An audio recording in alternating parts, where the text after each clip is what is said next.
Hello everyone, welcome back. आप सबका फिर से स्वागत है हमारी इस जर्नी पे। आज का जो हमारा टॉपिक है ना, ये मोस्टली हर कोई जानना चाहता है और हर कोई कर भी रहा है और करना चाहता भी है, यानी कि मेडिटेशन। हम सब मेडिटेशन के बारे में जानना चाहते हैं, उससे क्या फ़ायदे होते हैं, हमें वो क्यों करनी चाहिए। तो आज ना हम इसके ऊपर बात करेंगे। हम सबका ना एक नेचर होता है कि जो चीज़ हमें दिखती है ना, हम सिर्फ उसी का ध्यान रखते हैं, उसी के बारे में सोचते हैं और उसी को ही ठीक करने में लगे रहते हैं। यानी कि ये शरीर हमें दिखता है तो इसलिए हम उसी का सबसे ज़्यादा ध्यान रखते हैं, अपने लुक्स का ध्यान रखते हैं, अपनी बॉडी का ध्यान रखते हैं, अपने शेप का ध्यान रखते हैं। पर जो हमें दिखता नहीं है ना, उसको हम डिनाई कर देते हैं, मानने से ही मना कर देते हैं कि भाई उससे भी कुछ प्रॉब्लम हो सकती है।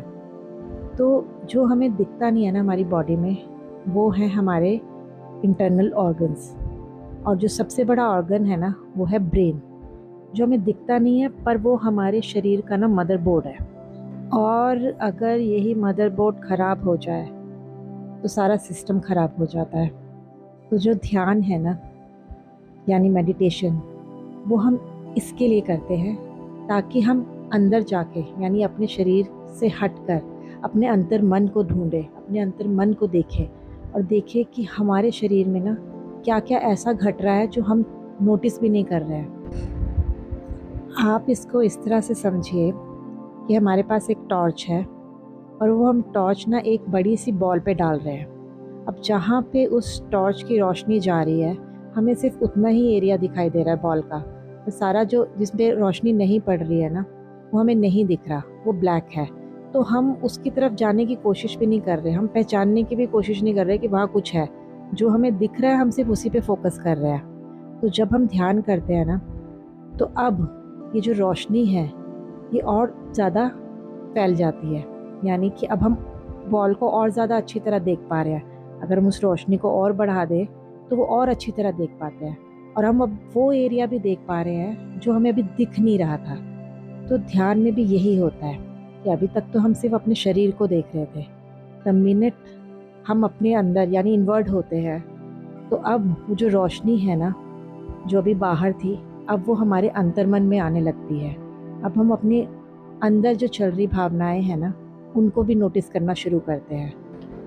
जो सिग्नल पहले बॉडी हमें दिया करती थी या ब्रेन हमें दिया करता था, ड्यू टू इग्नोरेंस, हम उसे ना समझ नहीं पाते थे। पर अब द मिनट हम ध्यान में जाते हैं ना, तो वो जो सिग्नल, छोटे छोटे सिग्नल होते हैं जिन्हें हम इग्नोर कर देते हैं ना, अब वो हमें बहुत अच्छी तरह समझ आने लगते हैं कि हमारी बॉडी की क्या ज़रूरत है, हमारी ब्रेन की क्या ज़रूरत है, और हम कहाँ पे क्या गलत कर रहे हैं कि हम उसकी वजह से सफ़र कर रहे हैं। आपने देखा होगा कि कहने को तो स्ट्रेस बहुत छोटा सा वर्ड लगता है, पर इसकी वजह से ना बहुत बड़ी बड़ी बीमारियां हो जाती हैं जो बहुत एंड में आके पता चलती हैं। यानी कि हम स्ट्रेस में होते हैं, वो स्ट्रेस कब क्रॉनिक हो जाता है और वो सैडनेस में बदल जाता है, कब वो डिप्रेशन में बदल जाता है, कब एंग्जाइटी में बदल जाता है, फिर डिमेंशिया, और उसके बाद अल्जाइमर। यानी कि एक छोटी सी गलती कि अगर हमने उस स्ट्रेस को वहीं पे रोक लिया होता तो वो हम एंड रिज़ल्ट तक नहीं पहुंचते, हम वहीं पे उसको रेक्टिफाई कर लेते। तो जब ध्यान लगाते हैं ना, तो हम ये जो छोटी छोटी गलतियां हैं ना, ये नहीं करते। फिर हम अपने मन को शांत करना सीखते हैं, अपने शरीर की जितनी भी स्ट्रेस है ना, उसको रिलीफ करना सीखते हैं। क्योंकि मेडिटेशन आपको पूरा वक्त नहीं करनी है, 24 घंटे आपको मेडिटेशन में नहीं रहना है, पर दिन के 15 से 30 मिनट ही आपको 24 घंटे के लिए तैयार कर देंगे। इसलिए मेडिटेशन करना बहुत ज़रूरी है। वैसे तो मेडिटेशन एक बहुत गहरी प्रक्रिया है, यानी कि आप एक ध्यान से शुरू होके ना निर्वाणा तक जा सकते हैं।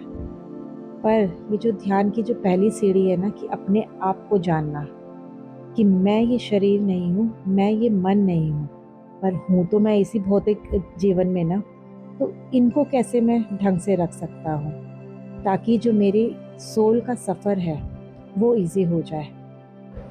और जब आप अपने साथ ध्यान में बैठते हैं ना, तब आपको पता चलता है कि आपकी अंदर की दुनिया कितनी पीसफुल है, कितनी ब्लिसफुल है। ये जो बाहर सर्कस चलती रहती है ना, ये तो हमें परेशान ही करती है, स्ट्रेस ही देती है। पर अगर स्ट्रेस से हटना है ना, तो थोड़ी देर अपने साथ बैठ के देखिए, अपने अंतर मन को जानने की कोशिश कीजिए। तो देखिएगा, वो जो पीस आप बाहर ढूंढ रहे हैं ना, वो कहीं नहीं है, वो सिर्फ और सिर्फ आपके अंदर है। तो ये तो थे मेरे ध्यान के ऊपर कुछ विचार। अगर आपको ये पसंद आए हों तो इसे फॉलो ज़रूर कीजिएगा, क्योंकि इससे आपकी ज़िंदगी में वो चेंज आएगा ना, जिसको आप बाहर ढूंढ रहे हैं। तो फिर मिलेंगे हम एक नई विचारों के साथ, एक नई चर्चा के साथ। तब तक के लिए सदा खुश रहिए, मुस्कुराते रहिए और स्वस्थ रहिए। धन्यवाद।